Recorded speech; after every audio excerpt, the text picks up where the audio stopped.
안녕하세요. 결혼 1년 만에 이혼한 30대 여성입니다.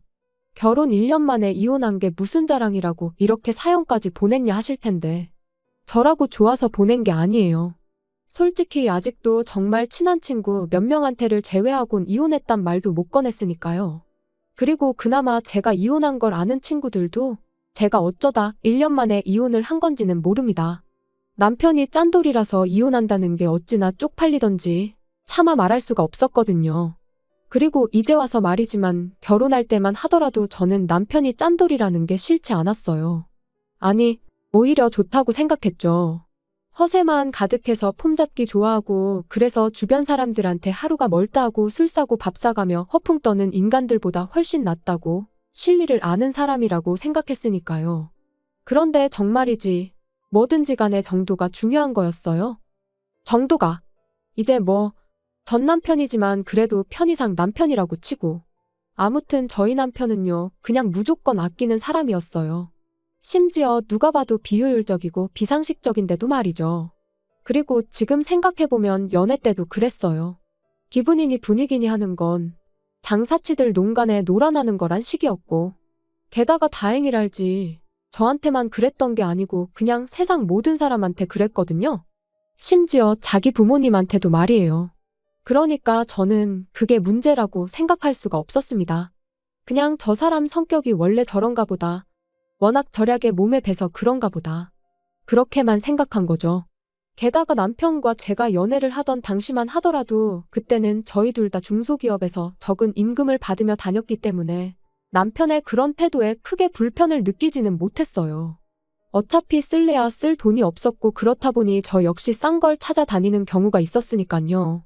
게다가 남편은 입버릇처럼 사치 부리지 말고 차곡차곡 모아서 노년에 재밌게 놀러나 다니며 살자고 했습니다. 그래서 더 남편의 씀씀이에 불만을 갖기보단 오히려 체계적이고 실속이 있다고만 생각했지 이토록 지질이 궁상으로 살자는 뜻일 거라곤 감히 상상치도 못했네요. 아무튼 그렇게 남편하고는 2년의 연애를 하다가 남편 나이 32, 제 나이 30에 결혼 이야기가 나왔습니다. 그리고 그것도 돌이켜 따져보니 그 무렵 정부에서 신혼부부한테는 이런저런 세제 혜택을 줄 거라는 뉴스가 쏟아져 나왔던 때였어요. 그러니 아마 남편도 어차피 할 결혼이면 지금이 적기다 그런 생각을 했던 거 아닐까 싶은데 그거야 본인이 끝끝내 아니라고 하긴 하더라고요. 그리고 다시 본론으로 돌아와서 그래서 이제 프로포즈를 받았는데 사실 여자라면 다들 자기 나름대로 결혼식에 대한 어떤 환상 같은 게 있잖아요. 게다가 또 살면서 제가 드레스 입어볼 일이 있으면 몇 번이나 있겠나 싶었죠. 그런데 남편이 먼저 마치 선수라도 치듯이 하는 말이 요즘 스드메니 뭐니 그게 한두 푼이 아니라더라 하면서 그거 다 낭비네 어쩌네. 그리고 그런 말도 하다못해 저랑 둘만 있을 때 하면 그렇게까지 서럽진 않았을 텐데 드레스샵에서 그것도 직원들 앞에서 그런 소리를 해대니 제가 어찌나 민망하고 쪽팔렸는지 몰라요. 그래서 아닌 게 아니라 그때 파혼 이야기까지 나오기도 했었습니다. 눈치도 없고 배려심도 없고 초치는 소리나 해대는 부정적인 남자랑은 도저히 못 살 것 같다고 제가 헤어지자 했었거든요. 그런데 그때 이런 상황을 알게 되신 어머님께서 저를 따로 부르시대요. 참고로 앞서 말씀드린 대로 연애 때부터 남편이 워낙 짠돌이었잖아요. 그러니 남편이 자취를 한 것도 아니고 본가에서 부모님과 함께 살았음에도 불구하고 몇 번이나 그 본가에서 데이트를 하곤 했었죠. 그래서 자연히 어머님 아버님도 몇 번이나 뵀던 거고요. 아무튼 그렇게 어머님을 만났는데 어머님이 제 손을 꼭 쥐시고는 미안하다 하시더니 웬 봉투 하나를 건네주셨습니다. 남편에게는 말하지 말고 저 원하는 드레스랑 메이크업 하는데 보태라고 하시면서요. 그러니 정말이지 어떻게 보면 남편이 아니라 어머님 때문에 결혼을 했다고 해도 과언이 아니에요. 하지만 결혼 생활이란 게 결국 남편과 저 두 사람이 만들어가는 거잖아요. 그러니 지금도 돌이켜 생각해보면 제가 참으로 생각이 짧았다 싶어요. 그리고 하는 김에 좀 더 푸념을 해보자면 신혼여행도 말이죠. 저는 꼭 하와이로 가고 싶었거든요.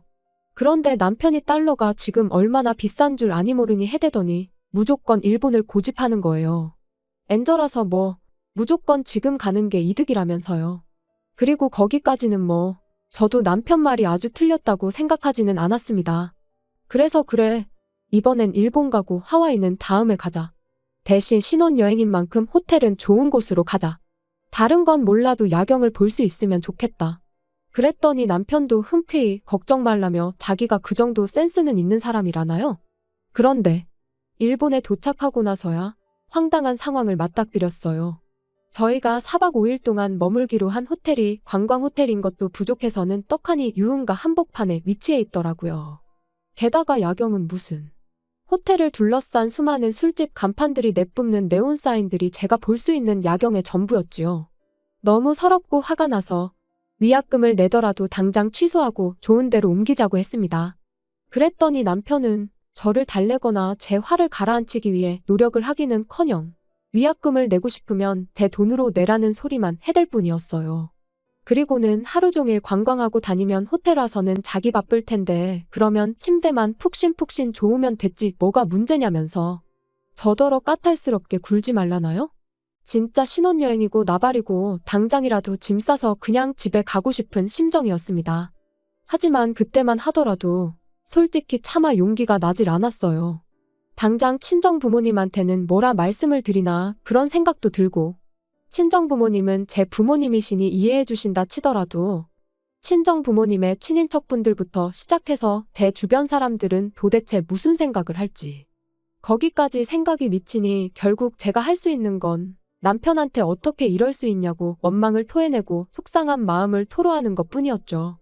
그리고 그렇게 결국 저는 저대로 남편은 남편대로 기분이 상해서는 말 그대로 신혼여행을 망치게 된 거죠. 그리고 지금 생각해보면 그때부터 이미 남편에게 조금씩 정이 떨어지기 시작했던 것 같습니다. 그때부터 남편이 돈돈돈돈 할 때마다 뭐랄까 화가 나고 사람이 날카로워지는 게 한마디로 신경이 곤두서는 기분이었거든요. 그러다 한편 결혼한 지 반년이 지나가던 무렵 제가 회사를 나와 아주 작게나마 제 사업을 시작하게 됐어요. 그런데 사무실 하나 얻은 것도 아니고 정말 온라인으로 작게 시작을 했는데도 이래저래 어쩔 수 없이 발생하는 비용들이 있는 거예요. 일이랑 관련된 사람들도 만나야 했고요. 그런데 이걸 가지고 남편이 태클을 걸기 시작했습니다. 돈을 벌기도 전에 써제끼는데 재미가 들렸다면서. 저를 마치 사업가라는 타이틀에 취해서는 여기저기 돈이나 펑펑 쓰고 다니는 여자 취급을 하더라니까요. 참고로 사업을 시작할 때부터 운영하는 내내 남편한테서 이런 한 푼 받았어 본 적이 없어요. 전부 다 제가 직장 생활에서 벌은 돈으로 충당했고 부족한 건 대출받아 썼거든요. 생활비는 연애할 때와 마찬가지로 남편과 정말 칼같이 나눠서는 반반 부담을 했고요. 그런데 남편이 그렇게 잔소리를 해대니 남편 말 맞다나 그게 피가 되고 살이 되긴커녕 제 귀에는 마치 굳은 살처럼 박혀서는 나중엔 뭐라건 간에 넌 떠들어라 난 안 들린다 그렇게 되더라니까요. 사실 남편이 돈 앞에서 절절매게 된 데에는 나름의 사연이 있긴 했어요. 제가 다 줄줄이 말하진 못했지만 사실 결혼하고 이후로 남편하고 번번이 돈 문제로 부딪히곤 했는데 그걸 알게 되신 어머님께서 말씀해 주시길 실은 남편이 어렸을 땐 시댁 형편이 지금보다도 훨씬 안 좋았었답니다. 그리고 그런 상황에서 어머님은 어린 아들에게도 뭐가 됐건 간에 아껴 쓰길 가르치셨는데 문제는 형편이 나아진 이후에도 남편의 태도는 달라지지 않더랍니다. 언제 또 힘든 나날이 찾아올지 모르니 매일같이 대비를 해야 한다면서요.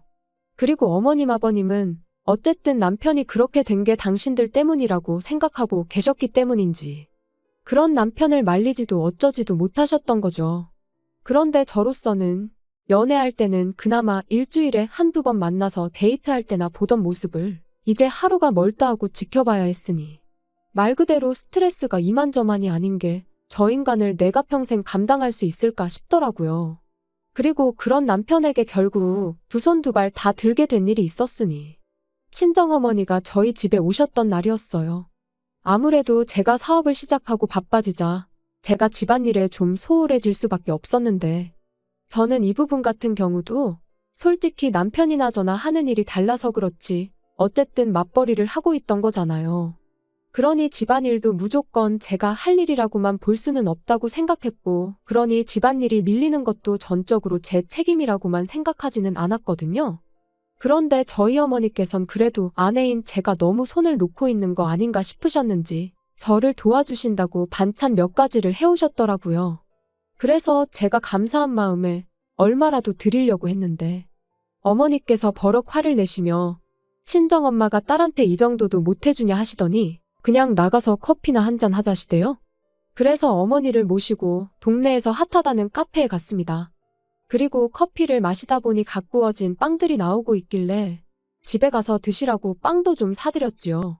그런데 그날 저녁 퇴근한 남편이 냉장고를 열어보더니 무슨 반찬이 이렇게 많냐면서 투덜투덜 이걸 다 제때 못 먹으면 돈 낭비니 어쩌니 잔소리를 해대는 게 아니겠어요? 그래서 제가 아니 그냥 기분 좋게 좀 먹으면 안 되냐? 왜 먹기도 전에 괜히 그런 소리를 해서는 사람 기분 나쁘게 하냐 하곤 받아쳤습니다. 그리고는 우리 엄마가 해다 주신 거니까 당신이 안 먹어도 내가 다 먹을 거니 걱정 말라 했죠. 그랬더니 남편도 이제 마땅히 할 말이 없었는지 입술만 삐죽거리더니 이내 식탁 위에 있는 빵을 보고는 저건 또 다 뭐냐고 묻더라고요. 그래서 어머니가 반찬도 많이 해다 주셨고 그래서 빵 좀 사드리면서 우리 먹을 것도 좀 샀다 했더니 순식간에 얼굴빛이 달라져서는 얼마치나 사드렸냐는 거예요. 그래서 저도 솔직히 왜 묻는지 그 의도가 뻔히 보였으니까 싸우기도 싫고 해서 금액을 속였습니다. 3만 원치 산 걸 10,000원어치만 사드렸다고요. 여담이지만 제대로 말했으면 100% 부부싸움감이었어요. 일전에도 이와 비슷한 일이 몇 번이나 있었거든요. 그리고 저는 그 정도 했으면 남편이 그냥 넘어갈 줄 알았는데 어이가 없게도 남편이 빵을 담아온 쇼핑백에 있던 전화번호로 전화를 걸어서는 저랑 저희 어머니가 다녀간 시간대를 얘기하며 얼마치나 샀는지 확인해달라고 하는 게 아니겠어요? 기가 막힌 건 물론이고 동시에 어찌나 쪽팔리던지. 그리고 당연히 카페에선 저희 상황을 알 턱이 없었으니 고지곳대로 말을 해줬고 말 그대로 난리가 난 거죠. 부부간에는 신뢰가 가장 중요한 법인데 제가 거짓말을 했다는 게 자기는 용납이 안 된다면서요. 그래서 저도 처음엔 미안하다고 했어요. 나쁜 의도가 있었던 건 아닌데 일전에도 이런 문제로 다툰 적도 있고 하니 나도 모르게 줄여서 말하게 됐다고 솔직하게 털어놓기도 했고요. 하지만 남편은 계속해서 그래도 거짓말을 한 건 용납이 안 되네 어쩌네 해대더니 결국은 돌고 돌아 또다시 제 씀씀이를 트집 잡기 시작했습니다. 그리고 만약 거기까지만 했더라면 저도 뭐 그런 이유로 하루 이틀 싸운 것도 아니고 그러니 그냥 평소처럼 너는 짓거려라 난 안 듣는다 하고 넘겼을지도 몰라요. 그런데 남편은 그걸로도 부족해서 급기야는 저희 친정어머니까지 걸고 넘어지대요. 누가 저딴 반찬은 해달랬다고 당신 멋대로 해오셔서는 자식한테 빵을 3만 원치나 받아가시냐면서 말이죠. 그리고 그 말을 들으니 그땐 저도 눈에 더는 뵈는 게 없었습니다. 막말로 친정어머니가 해주신 반찬을 3만 원치 빵하고 비교한다는 것도 무척 빈정이 상했는데 마치 저희 어머니가 저희 등에 빨대라도 꽂았다는 듯이 말을 하는 게 기가 막혔으니까요. 게다가 빵값은 제가 제 돈으로 냈지 남편 돈은 이런 한 푼 쓰지도 않았는데 왜 저렇게 생난리를 치는지 납득할 수가 없었죠. 그래서 남편더러 치졸하고 쪼잔한 인간이라고 그러니까 네 주변엔 사람도 없고 승진도 못하는 거라고 쏘아붙였습니다. 맨날 돈 1, 2만 원에 절절매고 그리 궁상을 떠니 일이 잘 풀릴 리가 있냐고. 오던 복도 달아나겠다고 아주 구질구질하다고요. 그랬더니 이제 자기 승진 못한 걸 왜 들먹이냐며 또 악다구니를 쓰는데 그 꼴이 얼마나 사납던지 더는 상종도 못하겠다 싶대요. 그래서 이튿날 그 길로 시댁에 찾아가 지난밤 남편이 내뱉은 말들을 어머님 아버님께 전하고는 저는 이런 쫌생이랑은 더는 못 산다고 했어요. 그랬더니 결국 팔은 안으로 굽는다고 어머님께서 그래도 남편이 결국엔 다 저랑 잘 살아보려고 자기 나름의 방식으로 애를 쓰는 거라며 저더러 너무 나쁘게만 생각하지 말라나요? 그리고는 어머님이 뭐 따끔하게 혼을 내주시겠다는데 제가 남편이랑 이런 일로 부딪힐 때마다 어머님한테 하소연을 해가며 살아야 한다 생각하니 그것도 막막한 게 어차피 헤어질 거면 한 살이라도 젊을 때 헤어지는 게 낫겠다 싶었습니다. 그래서 그 길로 남편한테 짐 챙겨서 나가라고 했어요. 어차피 월세니까 네가 안 나가면 내가 나갈 거고 그럼 너 혼자 월세 다 내고 살아야 한다면서요. 그랬더니 이 쫌생이 남편이 말로는 헤어지기 싫다면서도 짐 싸서 나가더라고요. 솔직히 어떻게든 저랑 살아보겠다고 발악이라도 하던가 아니면 저한테 매달리기라도 했다면 저도 흔들렸을지도 모르는데 끝까지 남편답게 행동해주니 저도 뭐 흔들리고 말고 할 것도 없이 쉽게 마음을 정리할 수 있었습니다. 그런데 이런 이야기를 주변 사람들한테 다 하자니 너무 길고, 그렇다고 앞뒤 다 잘라먹고 빵값 3만 원 때문에 이혼했다 하자니 그건 너무 쪽팔리고, 그래서 이래저래 말은 못한 채 이혼녀로 지내고 있네요. 그리고 뭐 후기라고 하긴 그렇지만 남편도 남편인데 어머님한테 연락이 아직도 오기는 합니다. 원래 남자는 평생 구슬리며 사는 거라고, 그래도 적어도 다른 남자들 마냥 술, 담배 안 하고 여자 문제를 일으킨 것도 아닌데 저더러 다시 한번 생각 좀 해보지 그러냐면서요. 아마 어머님이 보시기에도 그나마 전화되니까 자기 아들이랑 살았다 싶으시니 저를 붙잡으시는 거겠지요? 물론 저는 조금도 흔들리지 않고 있습니다. 오히려 그런 연락이 올 때마다 그때 헤어지길 정말로 잘했다는 확신만 들어요. 이제 제가 식구든 친구들이든 만나면 누구 눈치 볼 거 없이 기분 좋게 밥도 한번 살 수 있고, 보고 싶은 공연도 이따금씩 보러 다니고 자유롭게 사는 지금이 너무 행복하니까요.